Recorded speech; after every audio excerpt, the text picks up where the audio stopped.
Hey everybody, welcome back to the Routine Podcast. Gymnastics Conversations. I'm Chelsea. And I'm Chelsea's mom, Diana. And we're back for episode 53 and part 1 of our national mini-series. I know, I can't believe we're here already, Chelsea. I know. It's very exciting though, a little bit stressful, but... And it's part 1 of how many again? 3. Okay, I thought you were going to say 4. We can handle 3. I mean, I guess technically it is 4 because we're also going to be uploading next Thursday, but it's 3 episodes in a row. Okay, I'm ready. I am ready. So I think we should just hop right into today's episode because we got so many comments, so much feedback, so many voicemails from last week's episode. Yeah, we did. I mean, we got emails, we got voicemails, we got tweets, and most of the questions were really about the regional format. We got a couple of questions through our website from Hannah.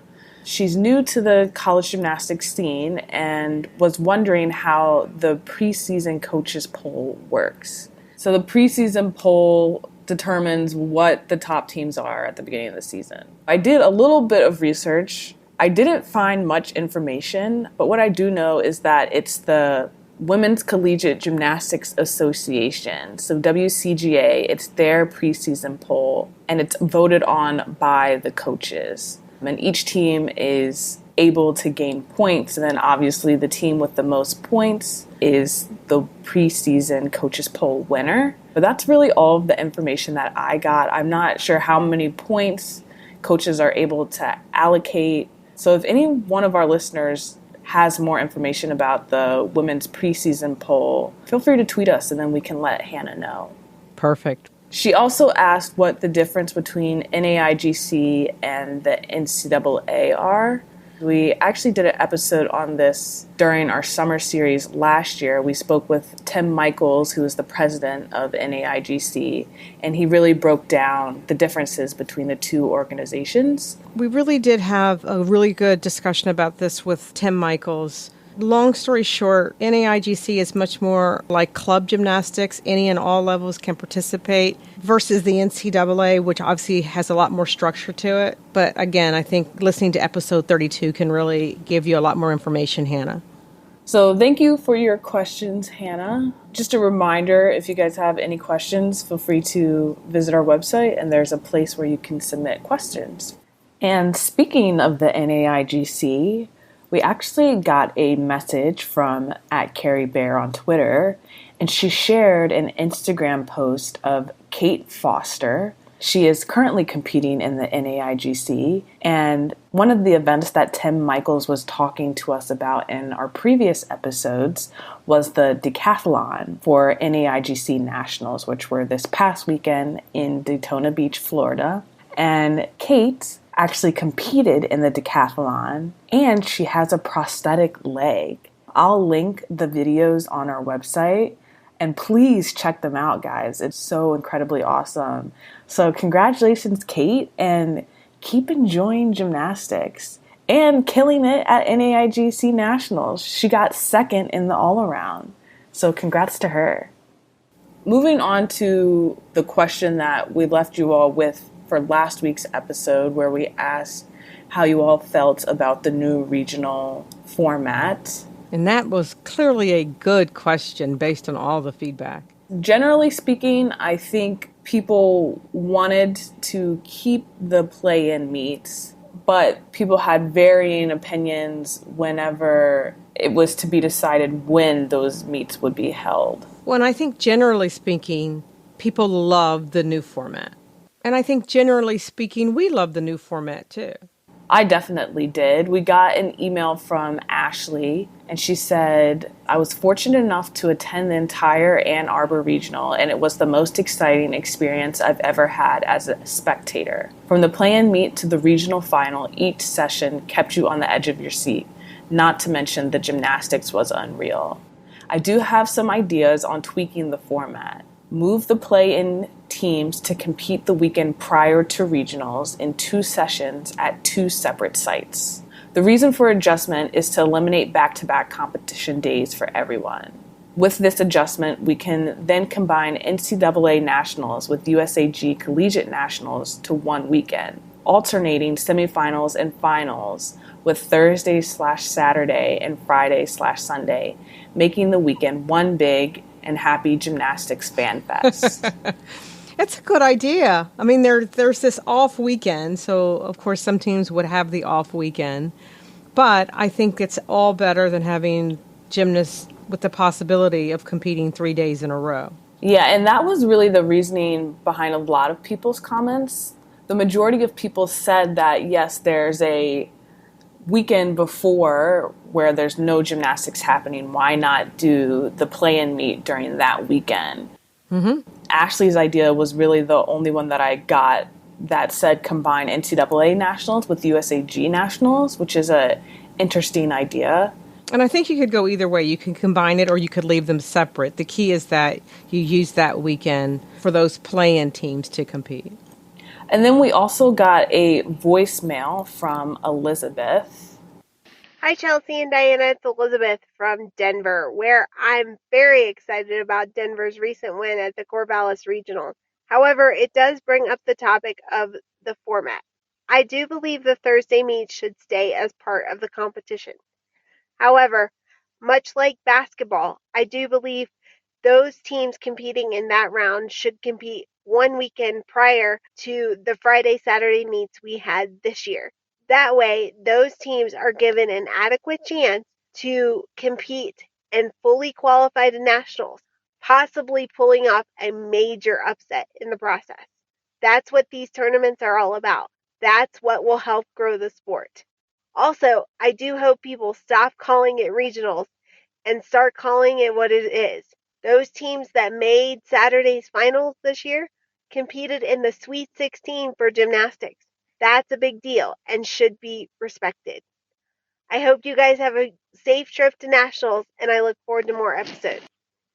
I like the idea of calling it the Sweet 16 because that's what they call it in basketball. And really, it's the same format as basketball, so why not call it the Sweet 16? But we also got another voicemail from Mary Beth, who touched upon your Sabrina Vega point last week. Hi, Chelsea and Diana. This is Mary Beth, or at Poetic Diction on Twitter. I just had a few comments. First of all, thank you for all you do. We love your podcast. Regarding the play-in rounds, I absolutely love them. I think that they're a wonderful idea. I would love if they were on the weekend before during the bye week. Sabrina Vega is incredible. I loved her in elite, and I love her even more now that she is in college. She has the ability to simultaneously attack and be graceful, and I absolutely love her. She comes through on beam every single time. I'm convinced she could hit it in the middle of a hurricane. It's absolutely magnificent. Taylor Houchin's vault from last weekend, it is criminal that she was not given a 10. That was picture perfect. I love her. Thank you for all you do. What a great voicemail. Yeah, that was so great. And I think she was on the same page as a lot of our other listeners on our thoughts on this.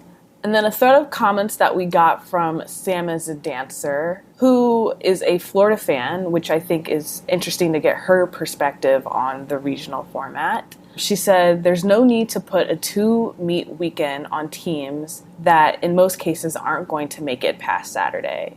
I like the new format. I think it's more exciting, but 150% more individuals should make it through. Going from 12 individual all-arounders to 4 is tragic. And I wish there could be more neutral sites. I'm not making excuses. OSU beat Florida fair and square, but knowing the equipment is helpful. If the meets are more high stakes, they should be on podium and neutral. The first round of basketball are always neutral. Great points. Those are really good points. We didn't talk about how the individual qualifiers were affected by this new format, which I think is important. A lot of the best all-arounders or even best individual event specialists aren't going to nationals because of this new format, which is unfortunate. So I think that's something that needs to change in the coming years for that. It will be interesting to see how much they listen and pay attention to the feedback. Because in addition to obviously the feedback that we're hearing, you have to know that the coaches are giving their feedback too. But it'll be interesting to see what they change. And then lastly, our last voicemail from Shazalina, she also touched upon the point of individuals qualifying to nationals and how this new format affected that. Hey Chelsea and Diana, this is Shazalina again. I just wanted to comment on the new regionals format. I think that it would be better having the play meets the bye weekend before regionals at a predetermined site. I think that would be interesting, and I think those teams deserve some attention. I also feel like I really enjoy the new format as it brings more competition and allows for teams like Oregon State to have the upsets, and teams really have to be on to get into NCAAs. However, I have an issue with the all-around qualifiers. There's only one from each regional now, and I really think that'd be better having two at least. And also, I wish there was no ties on events, so then we would have Maddie Ward-Sessions, who was sensational on floor, the highest tumbling ever, and also Sophia Hydrali, the Queen of Alaska. Yeah, so another comment about the all-around reduction. I totally agree.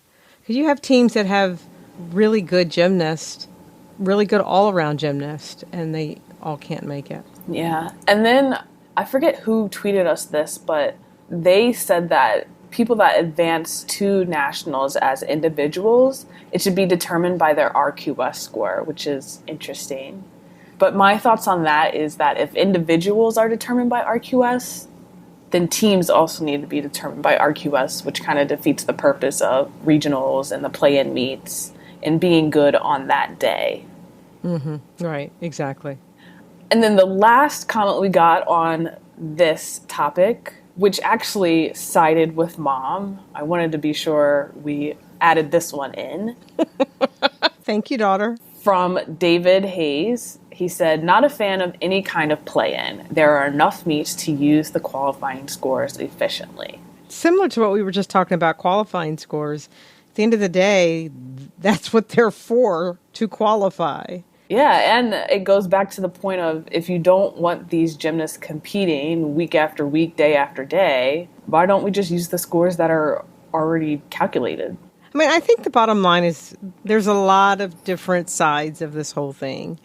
And if we want to go towards the Sweet 16 tournament, then I think you continue to go down the path that we're going down. And I'm fine with that. I think let's just make sure that what we're doing makes sense from a safety standpoint, but also from a realistic standpoint as well. Yeah. But I do think we're all in agreement in that this new format wasn't just a fail. It actually was very successful. I totally agree with that. Clearly there was a lot of thought. I think it was good to watch it because I know we talked about it on lots of episodes and I understood it, but barely. Watching it, I completely understand, how it all works now. So that was very helpful. The issue of that, obviously, though, is that you have teams and gymnasts that don't make it because it's a lot more cutthroat when you get to just the Final Four. Which I think it hurts, but I think it's okay. It makes nationals that much more special moving forward because you were able to say our team was one of the top 8 teams that qualified to nationals. Or our team was in the Final Four at nationals. Yeah, and this is how USAG Collegiate Gymnastics has been operating for as long as I can remember. So it's not like this is just some random format that was brought out of the sky. This has been done before. And speaking of USAG, that was great watching the nationals, right? It was. It was really, really entertaining. Do you want to read the tweet that we got from Marianne? Sure. So she said, thank you for encouraging college gym fans to watch USAG Nationals. This was my first time tuning in, and I was stunned by the skill level and the amazing competition. And, we talk about it because obviously you were in USAG. So we knew the skills were the same skills. And so it wasn't a surprise for us. But it's great that through the podcast, we've got folks watching USAG. I think that's fabulous. Mm-hmm. The team final competition was incredible. it came down to the last rotation. It was really, really close throughout the meet. Can we talk about the 4 teams that competed in the last day there? Yeah, so it was Air Force, UIC, Bridgeport, and Lindenwood. Lindenwood ended on beam, which I was kind of nervous about, but I also wasn't really familiar with what their stronger events were. They handled the pressure incredibly. They just did fantastic. I think they got like a 49.5, 49.45 something on beam in the last rotation. It was like watching Division I. I mean, there was no doubt about it. The skills that they were doing, the scores that they were getting. I do remember them saying that this was one of their best events, was beam. And then we watched them execute it. And I think they were in maybe 3rd or 4th at that last rotation. And I think the team before them on beam had fallen at least twice. Yeah. And so that made me even more nervous. And again, we've talked about this before, but the real difference for me of watching USAG versus NCAA, again, they're doing the same skills, but the consistency is different. And so that means when you watch, you really don't know when they're going to hit and when they're not going to hit. And so the competition, it's almost even more competitive because of that fact that sometimes they hit and sometimes they don't hit. And I think a testament to how competitive it was is that they changed places throughout the whole meet. Who was in first became in fourth, who was in second became in third, and they did that throughout the whole meet. Lindenwood ended up winning with a 196.375, and UIC was just behind them with a 196.025. And did you notice, Chelsea, with UIC, that every time one of the gymnasts would finish their routine, the coach and the gymnast would hug for a long time? And it almost became not about how they finished. It was really about they were competing for their team and for their coach. Yeah, and Dave Pendries was actually at the meet, and he tweeted that at the end of the meet, everyone in the arena or gym was cheering for UIC. Oh, that's so cool. Yeah, and gave them like a standing ovation. So it's kind of bittersweet. I don't know if there's even a possibility of them keeping the program, or even what the future for some of those gymnasts, what that is for them in their gymnastics career. But I think they can say that they fought and had an amazing ending to their season. That's true. The fact that they are in the Final Four. And finished second. Yeah, and finished second in the country. And I think that was Lindenwood's 3rd national title, right? Yes, it was their 3rd national title, and the team only started in 2013. I know, that's so amazing, isn't it? That's incredible. Give it up to the coaching staff and to the gymnasts. So that was a really great meet. Thank you, Dave, actually, for keeping everybody in the loop because the live scores weren't working. So thanks for tweeting those scores and keeping everybody on track. So now, on to NCAA Nationals. Yep. They start tomorrow. Oh my gosh. In addition to today's episode, we're going to be uploading Saturday, which will touch upon the 2 semifinal sessions that will be happening on Friday. And then we'll also be uploading on Sunday, which will touch upon the Final Four. But I'm excited for the meets. The first session, it starts at 1 p.m. Eastern Standard, 12 o'clock Central. And that will have UCLA, LSU, Utah, and Michigan. And session 2 will start at 7 p.m. Eastern, 6 p.m. Central, and that will have Oklahoma, Denver, Georgia, and Oregon State. And again, only 2 teams from each of those sessions will advance to the finals. Do you want to talk about your predictions one last time? Yeah, I haven't moved from my prediction of LSU winning. I'm still there. I'm very excited about Denver, obviously, and that's changed things for me in terms of where everybody falls. So I'm saying LSU, Oklahoma, UCLA, Denver. I'm saying Oklahoma, which is different than my bracket, but I'm changing. Who did you have in your bracket? I said UCLA was going to win. You're changing. Whoa, that's news. Watching them at regionals was just nuts, right? Yeah. Yeah, I agree. So Oklahoma, UCLA, LSU, Denver. We've got the same Final Four, just different orders. A couple of events that will be happening during nationals. We are going to be having a meetup, which isn't really like a big like meetup. It's just kind of like, come say hi to us.